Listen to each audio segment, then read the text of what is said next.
Como les comenté el programa pasado, nosotros vamos a continuar, ¿no?, en la onda de hablar sobre el abuso sexual infantil, y este es el segundo programa que le estamos dedicando.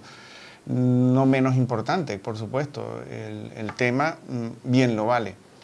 Esta vez nosotros hicimos un experimento. Pedimos a través de una red social que personas que quisieran generaran algunas preguntas sobre el tema.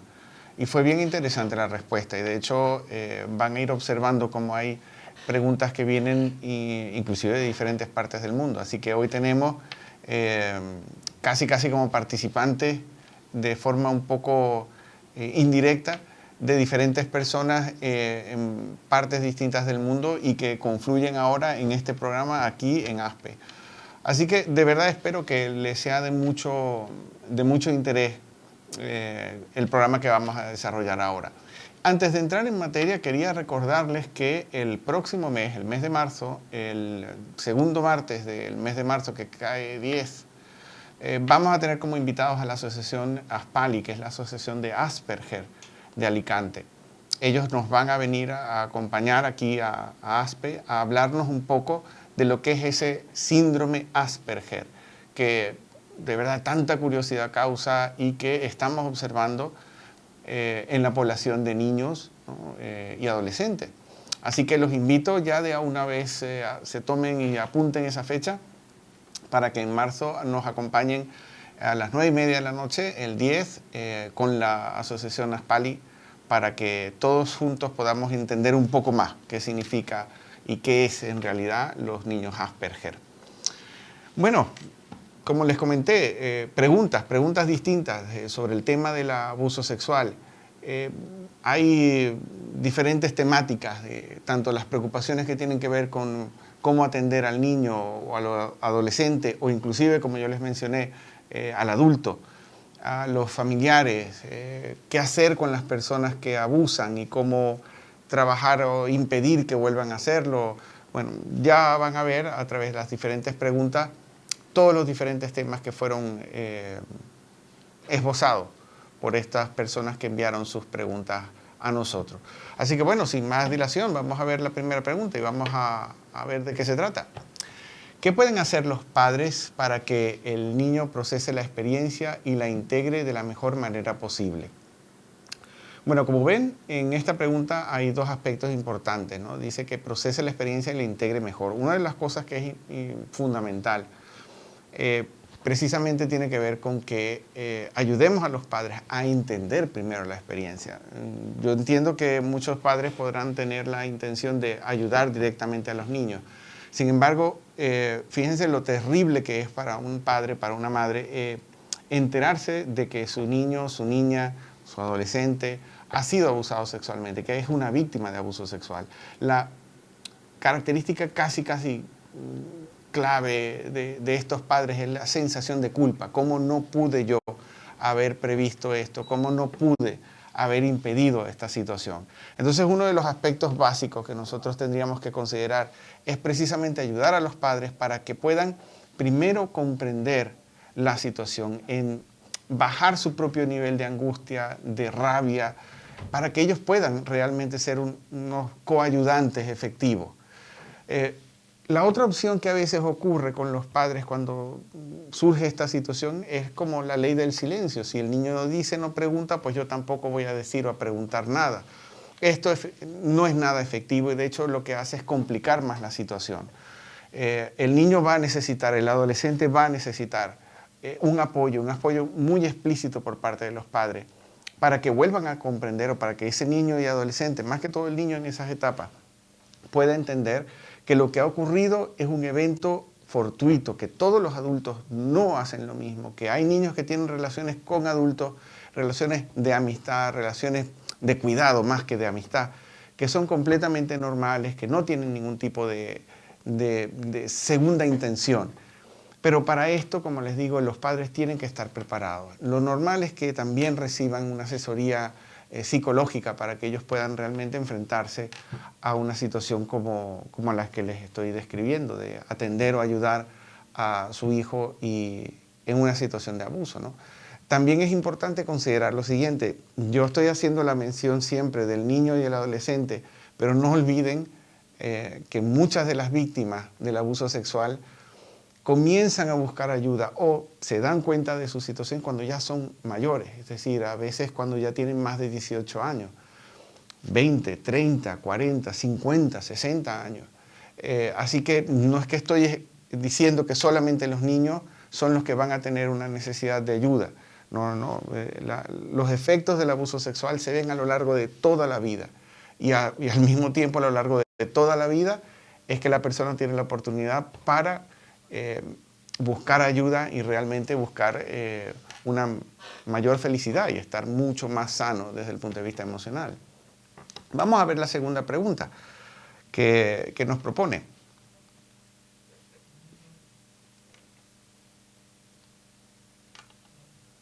Muy bien. ¿Qué propuestas reeducativas constatan reducción y erradicación del tráfico de pornografía infantil e intercambio de material entre pedófilos y o difusores de dicho material? A ver, esta pregunta va dirigida a lo siguiente. ¿Qué tipo de acciones se han hecho con las personas que son abusadoras, pedófilos, abusadores, para que ellos reduzcan de alguna manera u otra el uso de la pornografía infantil y también el tráfico de la pornografía infantil? Esto es bastante complicado por lo siguiente. Para que nosotros podamos trabajar y para que una persona, un pedófilo, un abusador, tenga la posibilidad de rehabilitarse, tiene que darse una cosa primero, que es darse cuenta que lo que ha hecho no solamente está mal, sino que parte de una enfermedad o de una patología. Si la persona no comienza desde esa perspectiva, es decir, no se da cuenta que lo que ha hecho es malo, muy difícilmente va a buscar evitar la consumición de material pornográfico infantil o inclusive su intercambio, porque no lo percibe como algo malo. De hecho, recuerden que muchas veces el pedófilo trata al niño, trata al adolescente como un objeto sexual, no como una persona. Lo degrada en esa calidad de ser humano y lo coloca como un objeto sexual. También muchas veces, como le hemos mencionado, el abusador, el pedófilo, considera que está haciendo una labor, por ejemplo, educativa sexual, esa es su excusa, su razón. La otra cosa también es que dice o percibe que el niño o adolescente está buscando establecer una relación sexual con él. Entonces vuelve a ser su excusa y su razón de actuar. Solo cuando el pedófilo o el abusador se da cuenta y entiende que ha hecho algo que no solamente no está bien, sino que es patológico, que no es normal, es cuando nosotros podemos comenzar a esperar que esa persona dé pasos para que pueda cambiar su patrón de conducta. Pero esto es complicado. De hecho, el éxito es bastante relativo. El éxito de lo que comento yo, el éxito que tiene que ver con las intervenciones psicológicas, psiquiátricas, son relativas en cuanto al éxito que se puede tener para que estas personas cambien. Eso no quiere decir que nadie pueda cambiar, pero que sí es complicado. Y parte de esa idea que les acabo de comentar, de que el pedófilo tiene muy bien asentada las razones por las cuales puede abusar de un niño o de un adolescente. Entonces, hasta que eso no se destruye como razón y el pedófilo toma conciencia de lo que ha hecho, es muy complicado que avance a un segundo paso. Lo que sí se está haciendo a nivel del control del tráfico de la pornografía infantil y de el intercambio de archivos, lo vemos casi, no a diario, pero con mucha frecuencia en los telediarios a través de acciones concretas que hace la policía. Como un ente que trabaja con personas, un personal especializado en la detección de este tipo de personas que hacen intercambios de archivos. Y por eso vemos nosotros las detenciones que hacen, ¿no? de las personas cuando consiguen con archivos, que son pedófilos, que intercambian material. Entonces, eso es una acción muy concreta.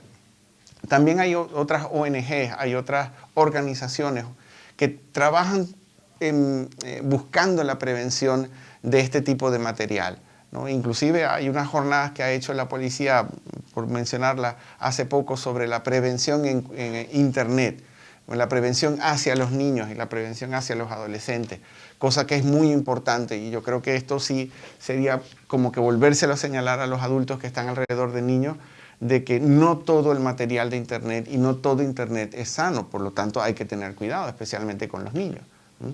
Vamos a ver ahora la tercera pregunta. ¿Conoces instituciones que presten el servicio de atención a la víctima y su familia? Pues sí, hay diferentes tipos de instituciones. Por ejemplo, aquí en España nosotros conocemos hay fundaciones que se dedican, o una fundación o dos fundaciones que se dedican específicamente a lo que es la atención de las víctimas, a divulgar información a través de charlas, de conferencias, van a los institutos, a las escuelas, a organismos, para dar a conocer lo que significa el abuso sexual y las consecuencias del abuso y también cómo prevenirlo. Pero también hay grupos, los que se llaman grupos de ayuda mutua o GAM, que son grupos en los cuales las víctimas, adolescentes y adultos, se acercan y pueden intercambiar orientados en el grupo a través de un psicólogo o una psicóloga y trabajan todo lo que son los diferentes efectos y los diferentes procesos en los cuales son pasos pasos que tienen que suceder para que estas personas puedan ir desarrollando estrategias para mejorar en sus vidas. Entonces, hablamos de fundaciones, hablamos de grupos de ayuda mutua y mi recomendación para cualquier persona que esté interesada en conocer o inclusive en aportar ayuda a las fundaciones, coloquen en internet, ¿no? Ayuda a víctimas de abuso sexual y seguramente a través de esas claves van a ir apareciendo una serie de organizaciones o de grupos que pueden estar muy cerca de las localidades donde nosotros vivimos. Por ejemplo, aquí conozco yo en Aspe que la más cercana es una que está en Alicante, en la ciudad de Valencia también, pero en el norte de España también hay otras organizaciones que igualmente ayudan a las víctimas. Por eso es que yo recalco muchísimo que las personas adultas, las personas adolescentes, no tienen que cesar en su búsqueda de buscar esa ayuda necesaria para poder seguir adelante y para resolver muchísimas cosas, ya que los problemas, las consecuencias del abuso sexual se pueden ver en diferentes ámbitos de la vida. Un poco hacia el final vamos a trabajar un poquito para resumir algunas de esas características. Vamos con la próxima pregunta. ¿Cómo ayudar a los padres cuando se enteran que su hijo ha sido abusado? Bueno, se relaciona un poco con la primera pregunta, ¿no? ¿Cómo ayudarlos? Pues primero enfrentar la rabia, enfrentar la ansiedad, la culpa, ¿no? Que son tres elementos básicos que los padres enfrentan cuando se enteran que sus hijos o su hijo o su hija ha sido abusado sexualmente.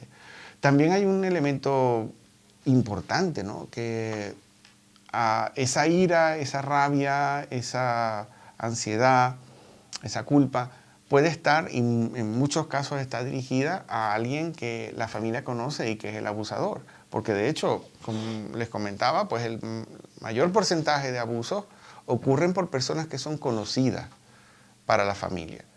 De hecho, por eso es que para el abusador, el pedófilo, es fácil generar ese proceso de búsqueda de víctima y de comienzo de aproximación para lograr que finalmente la víctima caiga, ¿no? Entonces, ayudar a la familia también a elaborar ese duelo, ¿no? Ese duelo por esa confianza depositada en otro adulto y que traicionó la confianza de la familia. Entonces, son elementos. Yo por eso digo que el abuso sexual evidentemente que causa un trauma y causa un efecto terrible en la persona que es víctima del abuso, sea un chico, sea una chica, pero también tiene unos efectos colaterales tremendos. Y cuando la familia, yo hablo que cuando la familia es sana, es decir, cuando la familia no está involucrada en la situación del abuso, también causa unos efectos tremendos, que necesita ser ayudada para recuperarse. Porque muchas veces esos efectos perduran durante mucho tiempo. Vamos a ver otra pregunta de las que tenemos de los amigos de internet. ¿Cómo un padre y o madre podemos saber que algo le ocurre a nuestros niños? ¿Cómo les cambia el carácter y quizás cómo debemos actuar para llegar a ellos y se abran y lo compartan? Esa pregunta es de aquí mismo, de una amiga de ASPE. Pues una de las cosas que nosotros con frecuencia observamos cuando hay una situación de abuso es que el niño cambia su forma de ser, cambia su carácter, se vuelve más irritable o se vuelve más silencioso, se aísla más. Lo que antes le provocaba pues ganas, emoción, le gustaba, pues ahora ya no le causa ninguna sensación positiva. Se vuelven más contestones, irritables. Eso también pasa en el adolescente. Empiezan a tener una serie de miedos que antes no los tenían. Presentan situaciones de... Cuando los niños son menores de 9 años, estamos hablando de niños víctimas de abuso que pueden tener 3, 4, 5 años de edad, también cambian sus patrones de conducta sexual. Es decir, cuando un niño tiene esa edad, pues es normal, si acaso la curiosidad que pueda tener por el cuerpo, lo que sea. Pero cuando el niño comienza a ser víctima de abuso y tiene estas edades de 3, 4, 5 años, su interacción sexual cambia completamente. Entonces es un niño que empieza a tener intereses sexuales distintos a los que se espera para su edad. Por ejemplo, tocarse más en público, querer tocar a otro adulto en público, no tener esos límites, es decir, cosas que no hace un niño normal, lo empieza a hacer. Entonces, claro, cuando nosotros vemos esa combinación de conductas distintas que el niño no tenía, más irritabilidad, más quizás miedos, más una sensación como de aislamiento, son características que nos comienzan a dar una idea de que ese niño está cambiando y por algo está cambiando. Evidentemente, como yo en otros programas les he comentado, un síntoma, una característica no hace el problema, no crea el problema, porque el niño tenga una característica específica no quiere decir que tenga o que sea una víctima de abuso, pero sí por lo menos abre la alarma de que algo está pasando, de que esas conductas están cambiando y que el niño está pasando por alguna situación. Cuando a través de la indagatoria, cuando a través de la evaluación, cuando se habla con el niño, cuando se hace una evaluación de la situación con el niño, es que comenzamos a detectar ya patrones más específicos que nos hablan y nos indican, mira, hay una situación posible de abuso. Y eso es lo que nosotros podemos detectar. Vamos a ver la próxima pregunta que tenemos. ¿Crees que en España, esta es una amiga de Estados Unidos, nos escribe y dice, ¿crees que en España deberían poner penas más severas y publicar una lista donde viven como aquí en Estados Unidos? Pues bueno, evidentemente que cada país tiene su legislación, ¿no? En Estados Unidos está permitido que los vecinos conozcan si en su área, si en su vecindario vive algún pedófilo, ¿no? Aquí nosotros tenemos una protección de datos, lo cual impediría cualquier intención de hacer pública una información de este tipo.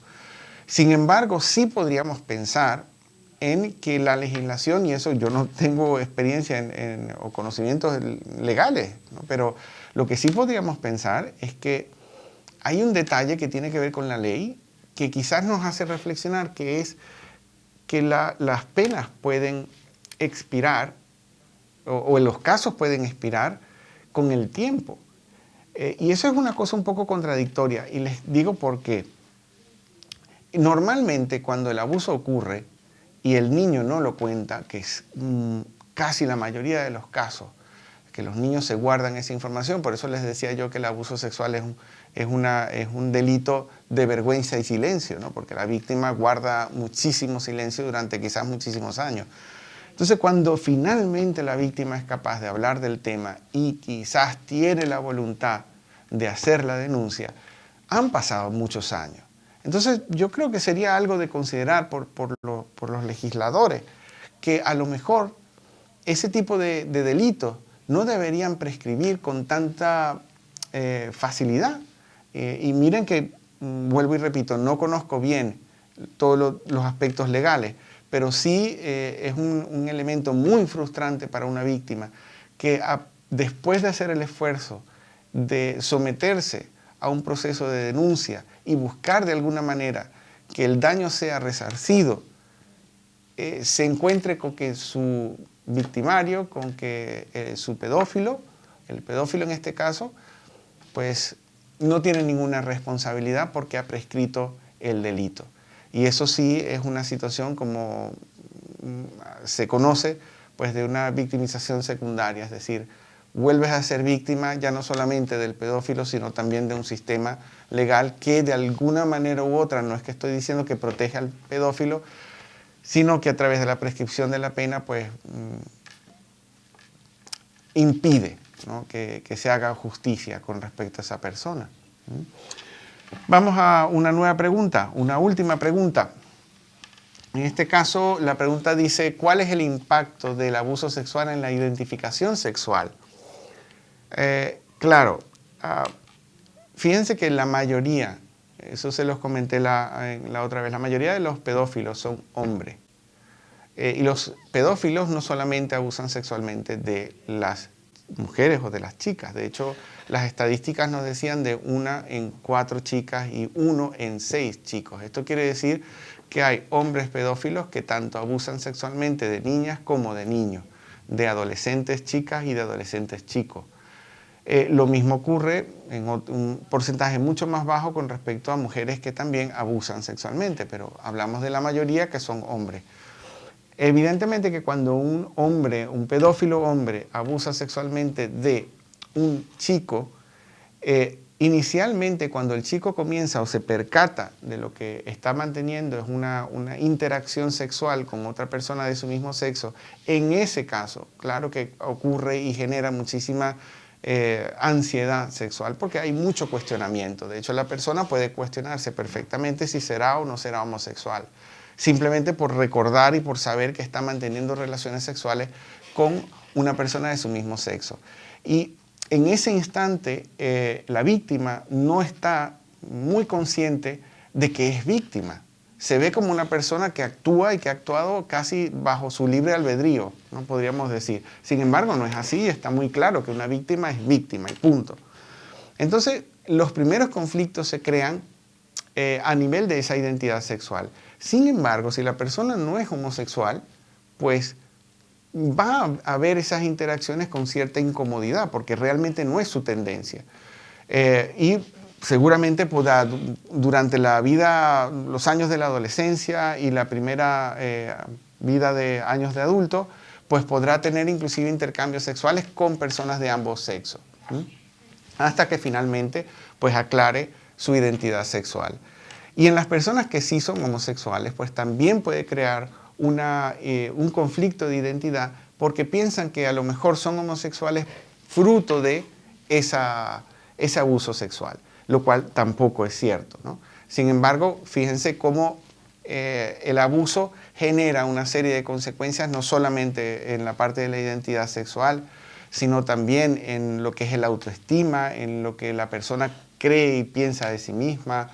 Así que pensándolo globalmente, ¿no?, el abuso sexual tiene una forma de afectar al ser humano, a la víctima, que prácticamente toca todas las diferentes áreas de su vida. Y las va tocando en la medida en que la persona va avanzando.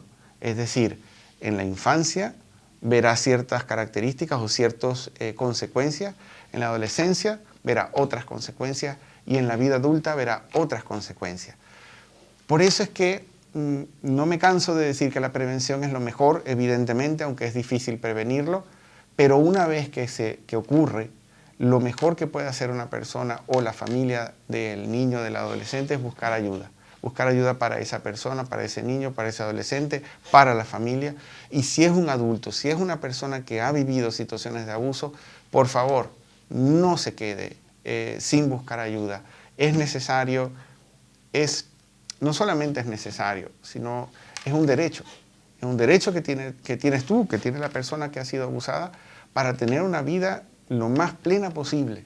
Si te quitaron esa parte de la infancia, si te quitaron esa parte de tu propia felicidad, oye, recupérala. tienes derecho para hacerlo. Y bueno, como les comenté, este tema es un tema que es bien importante para mí, yo creo que es importante para muchísima gente. Seguramente en algún momento dado volveremos a retomarlo y a comentar otras cosas sobre este tema. Les recuerdo que yo los espero en marzo para un tema bien interesante también sobre niños Asperger. Y hasta ahora, pues con esto concluimos el programa de hoy. Les doy muchísimas gracias a todos los que están acompañándonos programa a programa y que sigan así, que hacen muy bien. Nos vemos entonces en el próximo programa y buenas noches. Hasta luego.